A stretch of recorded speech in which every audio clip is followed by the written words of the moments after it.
ಗೌರ್ಮೆಂಟಿಗೆ gift ಕೊಡ್ತಾರ, ನೀವು ಕೈಲಿ ಆಗಲಾಗ್ಯದ ಅಂತಂದ್ರೆ ನೀವು ಹೆಣ್ಮಕ್ಳ ಥರ ಹೇಡಿಗಳ ಥರ ಕೆಲಸ ಮಾಡಬೇಡಿ. ಎಲ್ಲಿ ಥರ ನೀವು ಹೇಡಿಗಳ ಥರ ರಾಜಕೀಯ ವ್ಯವಸ್ಥೆ ಮಾಡ್ತೀರೋ ಅಲ್ಲಿ ಥರ ಹೆಣ್ಮಕ್ಳಿಗೆ ಅನ್ಯಾಯ ಆಗೋದಿಲ್ಲ.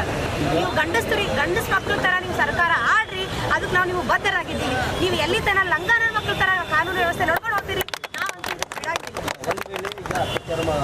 ಬಡವ್ರ ಮಕ್ಕಳಿಗೆ ಆಗದಂತ ಬಿಟ್ಟು ಕೂತಾರಲ್ಲ ಅವ್ರ ಮನೆ ಹೆಣ್ಮಕ್ಳಿಗೂ ಟಾರ್ಗೆಟ್ ಮಾಡಬೇಕಾಗುತ್ತ. ಮೇಡಮ್ ತಮ್ಮ ಹೆಸರು ಸ್ವಲ್ಪ ಭಾಗ್ಯೇಶ್ ಪಾಟೀಲ್ ಮಾಡ್ತಾರೆ. ಯಾಕಂದ್ರೆ ಇವತ್ತು ನೀವು ಬೇರೆ ಜನಕ್ಕೆ ಹೆಣ್ಮಕ್ಳಿಗೆ ಆದಾಗ ನೀವು ಒಳಲಾಗಿದ್ರೆ ನಿಮ್ಮ ಹೆಣ್ಮಕ್ಳಿಗೆ ಮಾಡ್ತಾರೆ ಬೇರೊಬ್ರು.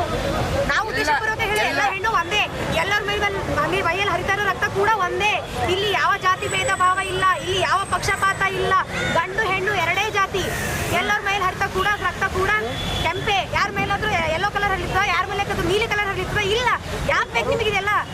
ಎಲೆಕ್ಷನ್ ಟೈಮಿಗೆ ಯಾವ ರೀತಿ ಮನೆಗೆ ಭಿಕ್ಷೆ ಬೇಡ್ಕೊತ ಬರ್ತೀರಲ್ಲ, ಇವಾಗ ಹೆಣ್ಮಕ್ಳಿಗೆ ಆದಾಗಲೇ ರೋಡಿಗೆ ಇಳಿಬೇಕು.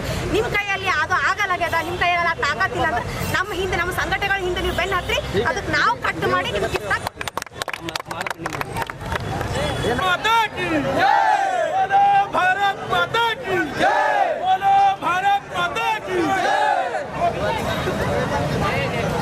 ಯಾವುದೇ ತರದ ಹಾನಿಗಳನ್ನ ನಾವು ಮಾಡುವಂಗಿಲ್ಲ.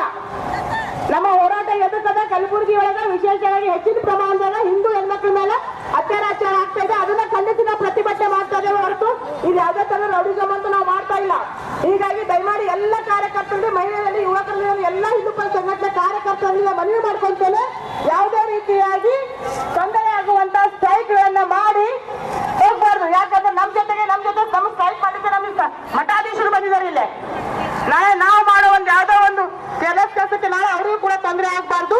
ಹೀಗಾಗಿ ನಮ್ಮ ಹೋರಾಟ ಶಾಂತಿಯುತವಾದಂತಹ ಹೋರಾಟ, ಜೈ ಘೋಷಣೆ ಮುಖಾಂತರ ಹೋರಾಟ ಇರುತ್ತೆ. ಯಾವುದೇ ರೀತಿಯಾಗಿ ಪದೇ ಪದೇ ಹೇಳ್ತೇನೆ, ಅಸಂವಿಧಾನಿಕವಾದಂತಹ ಭಾಷೆಯನ್ನು ನಾವು ಬಳಸುವಂಗಿಲ್ಲ. ಹಾಗೂ ಯಾವುದೇ ರೀತಿಯ ಶಾಪಗಳಿಗಾಗ್ಲಿ ಅವರಿಗಾಗ್ಲಿ ಯಾವುದೇ ರೀತಿ ತೊಂದರೆ ನಾವನ್ನ ಕೊಡುವಂಗಿಲ್ಲ ಅಂತೇಳಿ ಈ ಹೇಳ್ತೇನೆ. ಎಲ್ಲರೂ ಮೊದಲು ಜೈ ಘೋಷಣೆ ಮಾಡೋಣ. ಎರಡು ಸ್ವಾಮೀಜಿ ಜಗಮೋಹಿನಿ ಮಾ